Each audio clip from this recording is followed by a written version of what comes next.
मुख्यमंत्री के रूप में अयोध्या जाने से विवाद खड़ा होगा। हमने कभी विवाद खड़ा होता तो होने दीजिए। एक वर्ग ऐसा था जिसने कहा कि आप जाएंगे फिर राम मंदिर की बात होगी, तो मैंने कहा कौन हम सत्ता के लिए आए हैं, राम मंदिर के लिए सत्ता भी गंवानी पड़ेगी तो कोई समस्या नहीं होनी चाहिए।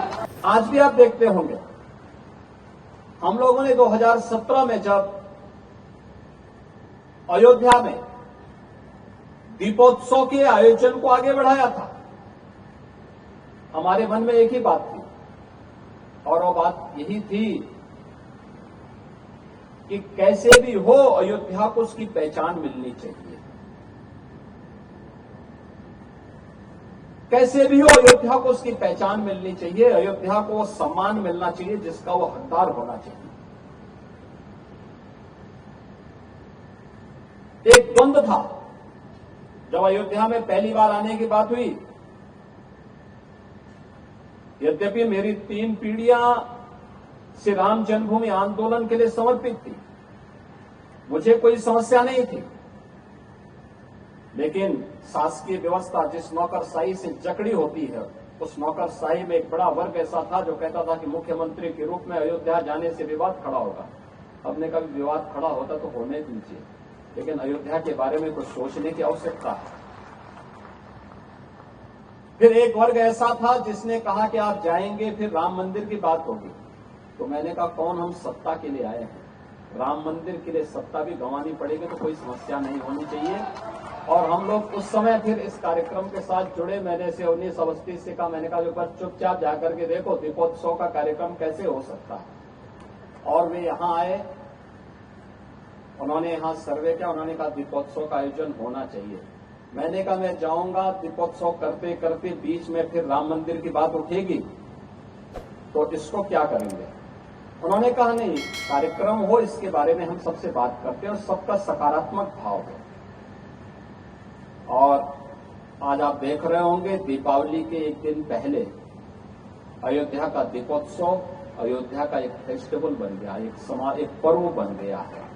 लाखों की संख्या में श्रद्धालु आते हैं और मैं मानता हूं यह शुरुआत थी अयोध्या में राम जन्मभूमि बनने की शुरुआत थी, राम जन्मभूमि की आधारशिला रखने की एक शुरुआत थी। अभी मैं जन्मभूमि दर्शन करके आ रहा हूं। मैं गत वर्ष अयोध्या में आए हुए श्रद्धालुओं की संख्या को देख रहा था और मैंने 2015-16 में भी कितने श्रद्धालु यहां आए, 16-17 में कितने आए, वो आंकड़ों को भी देख रहा था। एक समय था जब पूरे वर्ष भर में केवल 2,34,000 श्रद्धालु यहां पर आए थे 16-17 में। और मैं गत वर्ष के आंकड़े देख रहा था, गत वर्ष अयोध्या धाम में श्रद्धालुओं की संख्या आई थी 16 करोड़। आप अनुमान करिए क्या 2,34,000 और 16 करोड़ में कोई अंतर ही नहीं है। अभी आप देख रहे होंगे लाखों लोग अयोध्या में आज भी दर्शनार्थ आए थे। लोग चाहते थे, लेकिन लीडरशिप का अभाव था, लोग उसको आगे नहीं बढ़ने देना चाहते थे, सही जानकारी और सही तथ्यों को सामने नहीं आने देना चाहते थे। लेकिन हम सब आभारी हैं प्रधानमंत्री मोदी जी के, जिन्होंने विरासत और विकास को एक साथ जोड़ करके भारत की परंपरा को उस गौरव के साथ आगे बढ़ने के लिए प्रेरित किया। और मुझे लगता है कि आज के दिन पर वह लेखनी का आधार बनना चाहिए, क्योंकि जो लेखनी आज होगी वह आने वाली पीढ़ी के लिए धरोहर बनेगी, आने वाली पीढ़ी के लिए एक प्रेरणा बनेगी। कैसे भारत का नेतृत्व बदलने के साथ ही भारत एक नए भारत के बारे में सोचने लग गया,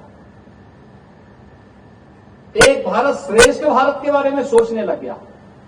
एक समय था जब भारत का वासी अपने आप को भारतीय कहने में थोड़ा संकोच करने लग गया था। उत्तर प्रदेश का वासी अपनी पहचान को छुपाता था।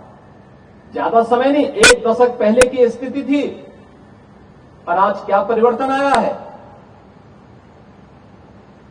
जो नहीं भी होगा उत्तर प्रदेश का, वो भी कहता मैं भी उत्तर प्रदेश का हूं।